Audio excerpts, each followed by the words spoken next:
Hey everybody, welcome to today's video. What we're going to do today is we're going to talk about this new project we have, the 1999 Mustang Cobra.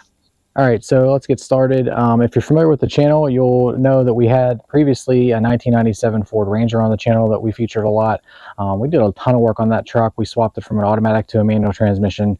Ultimately, we turboed that truck. It was pretty quick, a lot of fun. I really did like that truck a lot, but I did sell it. And ever since then, I've been looking for something to replace that with, but I just wasn't sure what I wanted to get. I went back and forth quite a bit with maybe an older Bronco, numerous different types of Mustangs, imports, things I've had in the past that I'd like to have again. I just really didn't know what to do. So it took quite a while for me to figure out what I wanted. I came across this car a few weeks ago on Facebook Marketplace, and I just had saved it. I didn't really give it too much of a thought. It was a couple hours away in Ohio.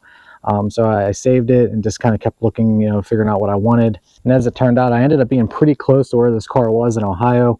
So I set up a time to go ahead and take a look at the car. So to make a long story short, I agreed to buy the car, picked it up about a week later. Been driving it now for about a week and a half. I've pretty much driven this car every day. It's really a turnkey car. I didn't really need a whole lot. I'll talk a little bit more about that later. 1999 was the first year of what's commonly known as the New Edge style Mustangs.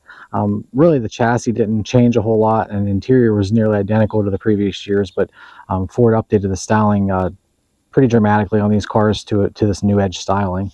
Previous Cobras were rated at about 305 horsepower. For 1999, Ford actually rated these at 320. For any of you that might be familiar with these at all, you'll know that that was actually overrated.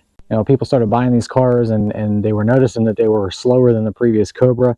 And even places like Motor Trend, I think, noted that in their testing as well, which prompted Ford to look into the issue. And it came to be that these cars actually had slightly less horsepower than the previous Cobra did. And that was due to an issue with the intake manifold design and mufflers in the exhaust system that were more restricted than Ford intended. So Ford ended up having to recall all of the cars that they had sold, put a stop sale on all the cars that were on the lot, and they recalled these cars to replace the lower intake manifold, replace the exhaust system, and then they recalibrated the computer as well. So that issue sort of left kind of a black mark on the reputation of these cars. They didn't have a 2000 Cobra because of that, and then they brought it back in 2001 with the proper output numbers coming out of the box from the factory. So let's get into some specifics about this car. As I said, 99. So it got just under 62,000 miles on it. It's pretty nice shape. I was able to confirm after I bought the car that it has had the recall done. I was able to confirm that the lower intake manifold had been replaced. I did check the PCM calibration, which matches what was done during the recall. The exhaust system that was put on it by Ford during the recall has long gone. It has a MagnaFlow system on it now. But I saw what I needed to see as far as the intake manifold and the PCM calibration. That's good enough for me to know that this car is putting out the power that it's supposed to. So let's talk about the color of this car. This is what's called electric green. It's actually a pretty rare color. They did offer this color multiple years in the New Edge body style, but 1999 was the only year they got it on a Cobra. So the total number of Cobras produced with this color was about 726, 408 of those being coupes, 318 of those being convertibles. This particular car is one of 223 in this green with the parchment interior. So it's a pretty rare car. The color definitely caught my eye when I saw it on Marketplace. Not gonna lie, I think that was probably what ultimately led me to buy this car.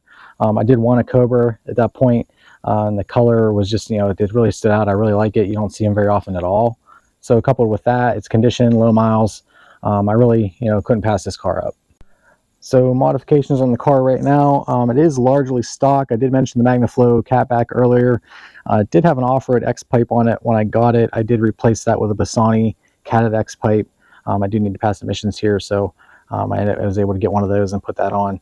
Other than that, it has cross-drilled slotted rotors on it all the way around. But aside from that, it's pretty much all stock. Like I said, just under 62,000 miles. It's really nice shape, but it is a 26-year-old car, so it's going to need a few things. So my plan with this right from the beginning here is going to be to do a lot of maintenance. All the fluids in the car are going to get changed. Going to go over and look at all the bushings and things like that. So I do plan to feature this car quite a bit on the channel, doing those various maintenance and upgrade items, so stay tuned for that. All right, so what I think I'm going to do right now is just go ahead and fire it up. You can hear the exhaust. It's pretty much all I'm going to have for today's video, though. Like I said, we'll feature this car in quite a few videos in the future, so If you like these cars, or even if you don't, you just want to learn more, stay tuned. And as always, if you like today's video, give me a thumbs up. And if you haven't subscribed, go ahead and hit that subscribe button, and I'll see you next time. Thanks for watching.